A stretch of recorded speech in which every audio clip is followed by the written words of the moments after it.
Après le tumulte et l'agitation d'un monde frénétique, travail, plaisir et mort, après le passage en trombe du torrent sportif et publicitaire, la route retrouve sa solitude et la nature sa paix. Il n'y a plus que le vrai torrent, le torrent de montagne, sous les sapins, et les sapins montent à l'assaut du ciel. Montons-nous aussi tranquillement vers le désert de Chartreuse, où Saint Bruno, il y a 9 siècles, vint chercher le lieu prédestiné du recueillement et de la prière. La Correrie, premièrement, nous accueille. C'était jadis la maison d'en bas qui abritait les frères Convert et leurs ateliers et qui maintenait à distance du monastère principal tout ce qui risquait d'en troubler le silence. Aujourd'hui, un musée bien organisé aide le visiteur à prendre un premier contact avec la vie carthusienne. Saint Bruno lui-même nous présente d'abord, en ce triptyque du XVe siècle, la Vierge Mère, qu'il importe de saluer dès l'entrée avec les patrons et les précurseurs de la vie érémitique et monastique, Saint Jean-Baptiste et Saint Antoine, Saint Benoît et Saint Grégoire. Bruno, leur émule, commença par être un savant professeur, un chanoine de la cathédrale de Reims, directeur de toutes les écoles de la ville, dont beaucoup voyaient en lui le futur archevêque. Il était honoré de tous, les foules se pressaient au pied de sa chaire.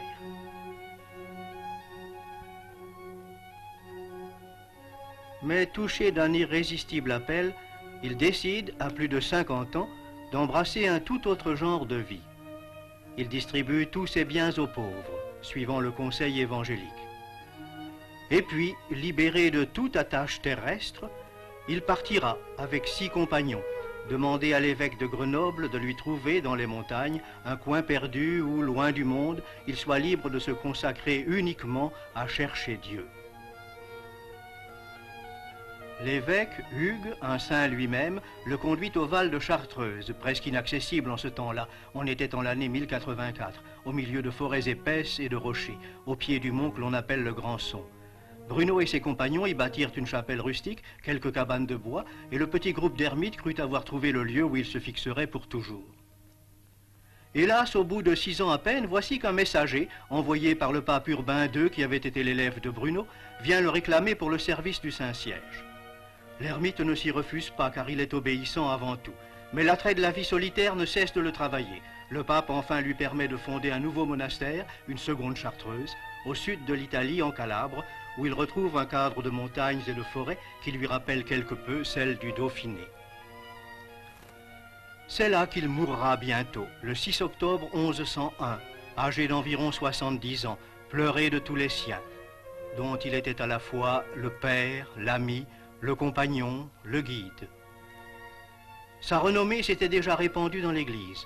Le messager, chargé d'aller, comme c'était la coutume, porter de monastère en monastère la nouvelle de son décès, recueillit sur un long rouleau de parchemin les éloges que partout on faisait de lui, et qui peuvent tous se résumer en celui-ci: c'était un homme au cœur profond. Sa fondation se développa de façon prodigieuse, et la petite graine semée en Chartreuse devint un grand arbre. Moins de 40 ans après la mort du saint, il y avait déjà 11 maisons de son ordre. Au bout d'un siècle, on en comptait 47. Plus tard, il y eut jusqu'à 200 Chartreuses. La France seule en avait 67, réparties en 7 provinces.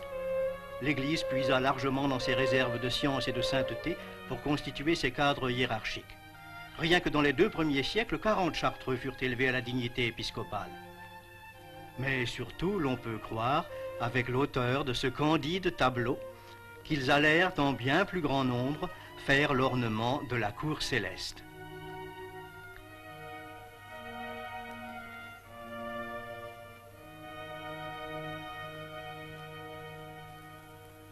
Sur terre, certes, les tribulations ne manquaient pas. 8 fois la grande Chartreuse fut la proie des flammes. Pour l'instant, nous sommes toujours au musée de la Correrie et ce tableau un peu schématique va nous aider à mieux comprendre le cadre où se situe la partie solitaire de la vie carthusienne. Chacun des moines dispose d'une petite maison avec un jardinet attenant, clos de murs. À l'étage, une première pièce où le chartreux ne fait que passer en saluant la statue de la Sainte Vierge. C'est la chambre de l'Ave Maria. À la suite, la cellule proprement dite, avec un lit dans une sorte d'alcôve, une stalle où le religieux récite seul, mais avec tous les gestes rituels, une grande partie de l'office divin, le reste, surtout la nuit, étant chanté à l'église. C'est l'oratoire. Devant la fenêtre, une tablette sur laquelle il prend son repas, et enfin entre les deux pièces, un petit réduit pour l'étude.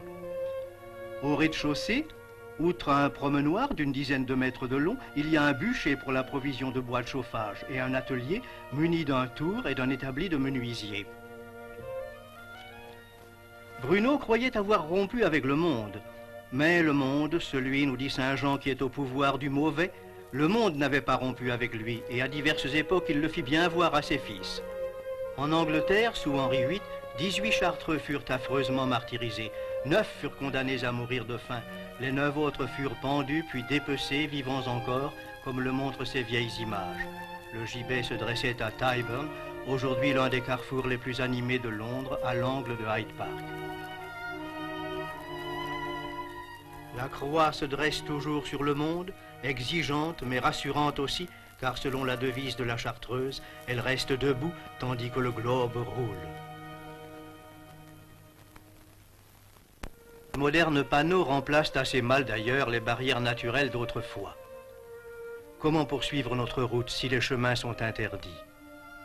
Empruntons donc la voie des airs pour prendre une vue d'ensemble des montagnes au milieu desquelles Bruno jadis trouva refuge. C'est toujours le désert de Chartreuse.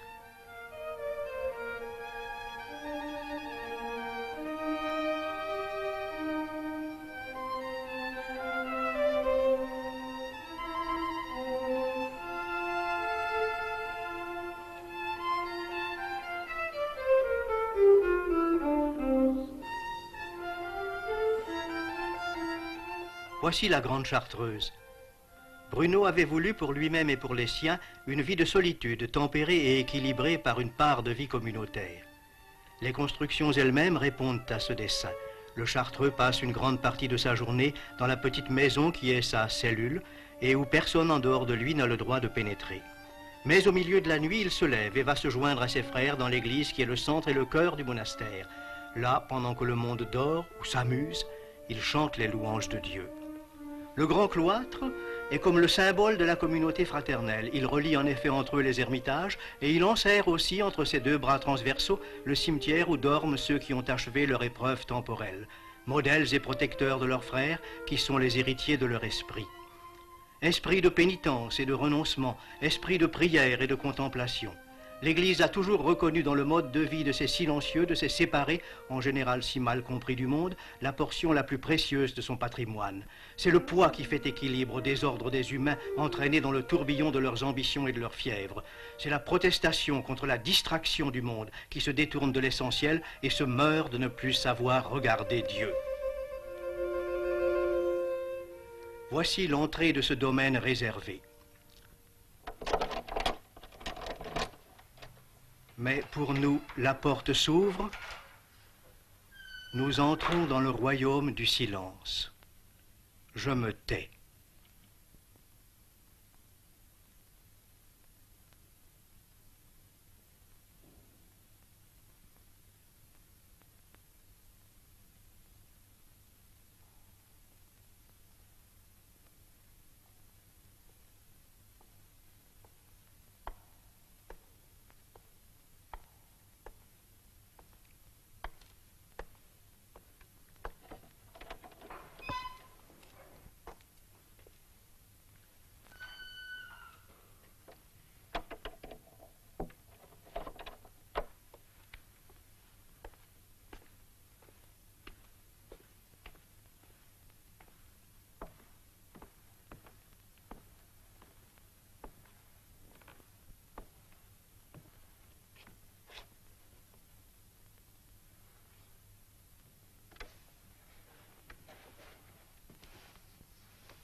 La nuit silencieuse et priante s'achève. L'aube paraît.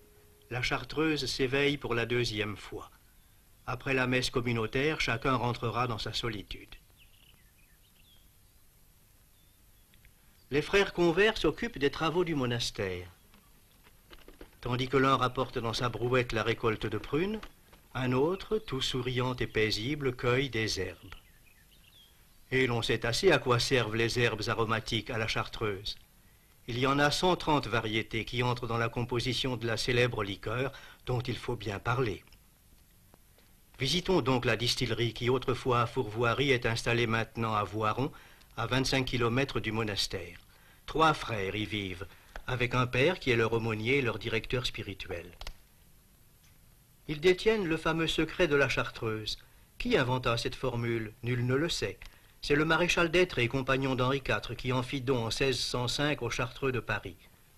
En 1735 seulement, l'apothicaire de la Grande Chartreuse, le frère Jérôme Maubec, parvint à la mettre en œuvre et à fabriquer l'élixir, ainsi que les 2 liqueurs qui en dérivent, la verte et la jaune. Les caves où elles vieillissent sont des dimensions de cathédrale. Celle-ci a 120 mètres de long, et chacun de ces foudres de chêne de Russie ou de Hongrie, contient plus de 10 000 litres. Les frères eux-mêmes contrôlent les opérations multiples et minutieuses de la fabrication. 5 infusions, 4 distillations successives. Est-ce bien là, dira-t-on, une occupation de moine? Et les moines, comme les autres hommes, doivent bien vivre, et si frugal que soit leur régime, il faut pourvoir à leur entretien, à celui surtout de leur monastère, qui dans un climat si rude, sous la neige pendant près de 6 mois de l'année, est évidemment très onéreux. La Grande Chartreuse n'a plus les forêts et les forges qui la faisaient vivre autrefois. La liqueur dont elle a le monopole lui fournit les ressources sans lesquelles il ne lui resterait plus qu'à disparaître. Mais il faut voir encore au-delà. Saint Bruno a fait à ses fils une loi de la générosité. Que de pauvres, que de malades en ont bénéficié dans les siècles passés. Aujourd'hui encore, nous pouvons croire que les points d'application de cette charité ne manquent pas. Nous en respecterons le secret, qui est aussi bien gardé que celui de la liqueur, conformément au précepte évangélique selon lequel la main gauche doit ignorer ce que fait la main droite. Il est une libéralité toutefois dont il nous sera permis de parler puisqu'elle intéresse les auteurs de ce film. Voici la maison où s'élaborent les émissions catholiques de la télévision et de la radio. Elle est récente. Elle avait besoin de s'équiper, peu de ressources, et l'installation téléphonique indispensable était assez dispendieuse. Nous la devons à la Grande Chartreuse. Il est peut-être un peu paradoxal que ce soit des religieux voués à la solitude et au silence et complètement retirés du monde qui contribuent à favoriser une activité apostolique si dépendante des moyens techniques les moins faits pour engendrer le calme et le recueillement. Mais n'est-ce pas aussi un beau témoignage du soutien mutuel que se prêtent tous les membres dans l'unité du même corps? Car ces moyens tumultueux et coûteux nous ont permis à notre tour de pénétrer au moins quelques instants dans le monde de la contemplation sereine et de la paix. Il nous y ramène pour finir, et c'est un grand bienfait. Dans cette enceinte si bien défendue et soustraite aux vaines curiosités, sont préservées en effet pour le bien de tous les valeurs suprêmes de l'existence humaine. Ce lieu est redoutable, disait le patriarche biblique, mais il est aussi plein de joie et d'espérance, car c'est ici la maison de Dieu et la porte du ciel.